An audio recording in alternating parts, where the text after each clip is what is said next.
Assalamualaikum warahmatullahi wabarakatuh. Perkenalkan, nama saya Muhammad Rizaldi dengan NIM 5213122028. Jadi saya perwakilan dari kelompok 1, izin untuk mempresentasikan guna untuk memenuhi nilai pada mata kuliah diagnosis kendaraan.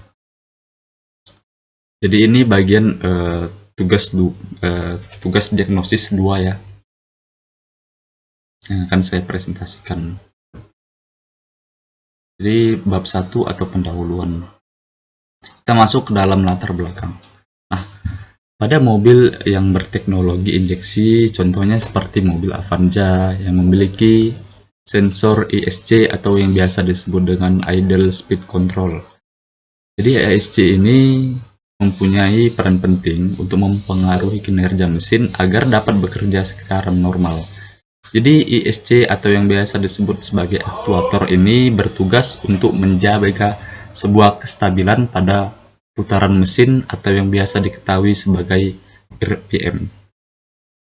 Jika merasakan putaran mesin yang tinggi ketika pertama kali menyalakan mesin di pagi hari, ini juga menandakan sebuah salah satu kerja dari utama pada sensor ESC tersebut. Jadi engine ECU yang terdapat di sistem diagnosa yang berbeda-beda tergantung pada tipe kendaraan.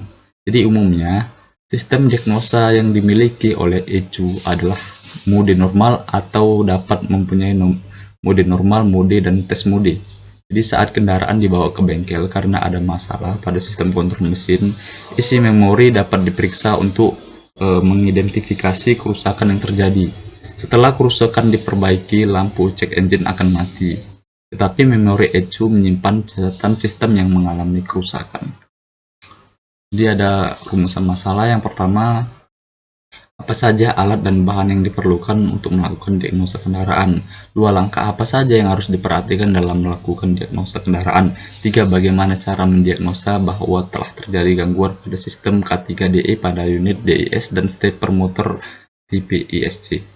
Jadi adapun beberapa manfaatnya diantaranya adalah sebagai berikut. Yang pertama, mahasiswa bisa mampu mengetahui dan memahami alat serta bahan yang dibutuhkan dalam diagnosa kendaraan. Yang kedua, mahasiswa mampu memahami dan mengetahui langkah yang harus diambil ketika melakukan diagnosa kendaraan. Yang terakhir, mahasiswa mampu mengidentifikasi gangguan yang terjadi pada sistem K3DE pada unit DIS dan stepper motor tipe ESC. Jadi kita masuk ke dalam kajian teori. Yang pertama ada metode diagnosa. Diagnosa dapat dikerjakan adalah sebagai berikut untuk melakukan beberapa pendiagnosaan pada mobil. Jadi kita harus yang pertama pemeriksaan fisik atau visual, yang kedua pemindahan kode kesalahan atau yang biasa disebut dengan DTC, kemudian pemeriksaan sensor, yang keempat pemeriksaan stepper motor ESC, yang kelima pemeriksaan komponen elektrik, keenam pemeriksaan pengapian, dan yang terakhir uji jalan atau road test. Jadi adapun alat dan bahannya, termasuk dalam alat. Yang pertama itu memindai kode kesalahan atau kita menggunakan OBD2 scanner ya. Kemudian multimeter, kemudian kita memakai alat ukur tekanan bahan bakar, alat ukur udara masuk, pompa vakum, alat pemotong kabel dan striper, obeng dan set kunci, penyemprot pembersih karbon, alat pengukur suhu, dan yang terakhir adalah majun. Jadi bahan yang digunakan yang pertama itu sensor pengganti, yang kedua stepper motor ESC, yang ketiga busi pengganti, yang keempat kabel busi pengganti, pelumas elektrik, pembersih karbon, perekat khusus pelumas, pembersih kontak elektrik, engine Toyota Avanza K3DE, dan yang terakhir buku pedoman reparasi Toyota Avanza. Jadi adapun langkah kerjanya yang harus kita kerjakan atau persiapkan adalah yang pertama itu kita harus mempersiapkan alat dan bahan. Yang kedua kita harus mengidentifikasi nama, fungsi, dan tempat pemasangan sensor pada EMS. Yang ketiga pemeriksaan map sensor atau biasa DTC atau permasalahannya itu berupa P0105 atau 31. Yang terakhir pemeriksaan water temperature sensor, atau dia yang permasalahan, kode permasalahannya itu DTC P011542. Jadi kode diagnosa itu adalah sebagai berikut. Jadi yang pertama itu P0105 atau 31 itu dia yang terdeteksi itu ada sirkuit tekanan absolute manifold atau tekanan barometrik.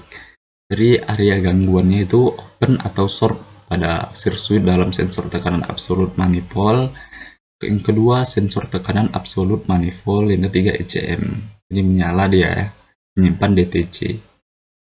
Kedua kodenya yaitu P0110 atau 43. Jadi ini yang menandakan sebagai malfungsi sirkuit temperatur udara intake. Jadi area gangguannya open atau short di lingkungan sirkuit sensor temperatur udara intake. Kemudian sensor temperatur udara masuk juga berpengaruh, dan ECM.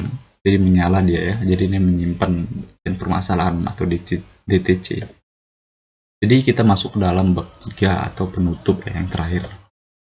Jadi kesimpulannya adalah sebagai berikut.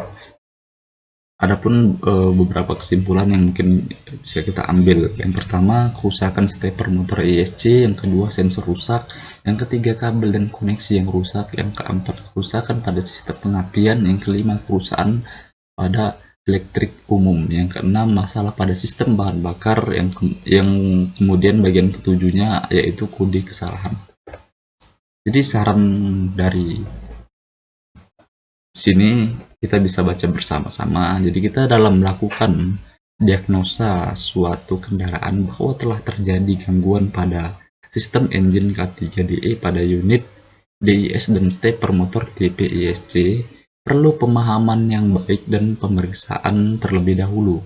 Dikarenakan di dalam diagnosa suatu kendaraan bukanlah suatu hal yang mudah dalam proses perbaikannya. Jadi kita harus melakukan pemahaman yang benar-benar baik dalam diagnosanya. Jadi kita perlu pengalaman serta pemahaman khusus agar terhindar dari kerusakan yang lainnya. Jadi jangan kita mendiagnosa sumber kerusakan yang A, atau taunya yang B juga ikut kerusakan gara-gara kita tidak memahami. Jadi kita asal-asal dalam mendeteksi, oh ini menebak-nebak bagian B, C, D itu permasalahan. Padahal yang permasalahan itu bagian A gitu contohnya, teman-teman.